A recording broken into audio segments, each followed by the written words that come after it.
Cumprimento a todos, me chamo Luciane Cardoso Barzotto, sou juíza do TRT desde 94 e trabalho atualmente na 29ª Vara.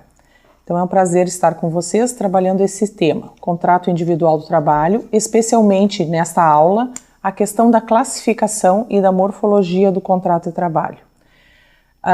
Retomando uma questão do contrato em si, o contrato de trabalho é a forma que expressa a relação de emprego, aquela relação que existe através da dependência, ou seja, subordinação, continuidade, pagamento mediante salário e pessoalidade.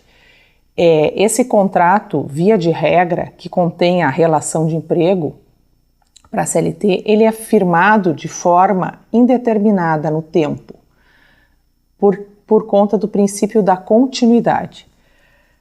Embora a CLT diga expressamente no artigo 443, existem muitas formas de dividir o contrato de trabalho, porém a CLT elenca a questão da temporalidade, ou seja, quanto tempo vai durar o contrato, se é prazo determinado ou indeterminado, e a forma, se ele é verbal ou escrito.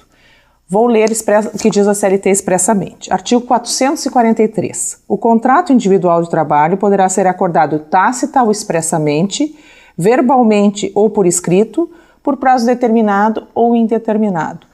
Então, eu vou centrar a classificação dos contratos na base da CLT. A gente poderia dizer ainda que eu posso classificar o contrato quanto aos tipos de sujeito, quanto ao prestador de serviço, quanto ao tomador de serviço, mas nós vamos adotar a terminologia seletista. Quanto ao prazo determinado, o artigo 443 ele vai fixar alguns requisitos. Por quê? Porque se a regra é o contrato a prazo indeterminado, a exceção é o contrato a prazo determinado e essa exceção ela tem que ser justificada por alguns desses requisitos, inclusive sendo o contrato escrito. Diz o artigo 443, parágrafo 1º. Considera-se como de prazo determinado o contrato de trabalho cuja vigência dependa de termo prefixado ou da execução de serviços especializados, ou ainda de realização de certo acontecimento suscetível de previsão aproximada. Ou seja, eu preciso de um termo prefixado, um prazo, o contrato vai se extinguir em julho de 2018. Eu preciso um serviço especificado, a pessoa vai fazer determinado serviço, vai substituir uma empregada que está grávida, ou eu preciso que esse trabalho de tradução seja terminado até o início das Olimpíadas, por exemplo. Agora é para agosto de 2016. Essa seria a terceira hipótese suscetível de previsão aproximada. Então, a CLT elenca duas opções. Todas as atividades de caráter transitório e não permanente seriam passíveis de serem acordadas a prazo determinado. Outro contrato também muito importante dentro do prazo determinado, que é a exceção da exceção, é o contrato de experiência que dura 90 dias.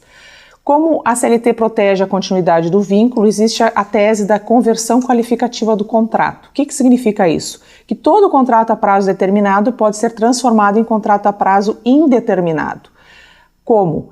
Por exemplo, basta que se prorrogue o prazo e a pessoa continue trabalhando, independente do termo que foi prefixado, que dentro de um contrato se siga outro contrato em 6 meses, 2 contratos a prazo determinado num período limite de 6 meses, o segundo contrato se converte a prazo indeterminado, que haja mais de uma prorrogação do contrato a prazo indeterminado. Determinado, ele se converte em contrato a prazo indeterminado. E quais são os efeitos disso? A doutrina aponta especialmente os efeitos na extinção do contrato de trabalho. O contrato a prazo indeterminado vai ter mais direitos no momento da extinção. Vai ter o fundo de garantia com os 40%, vai ter necessidade de ter o aviso prévio indenizado. Então, são essas basicamente as diferenças, entre outras vantagens que são cumulativas no decorrer do contrato de trabalho. Então, sobre o contrato a prazo determinado e indeterminado, a morfologia do contrato Teria-se muita mais coisa a dizer, mas eu gostaria que vocês analisassem depois as lâminas de PowerPoint, os slides e o texto que eu deixei. Bom estudo, obrigada!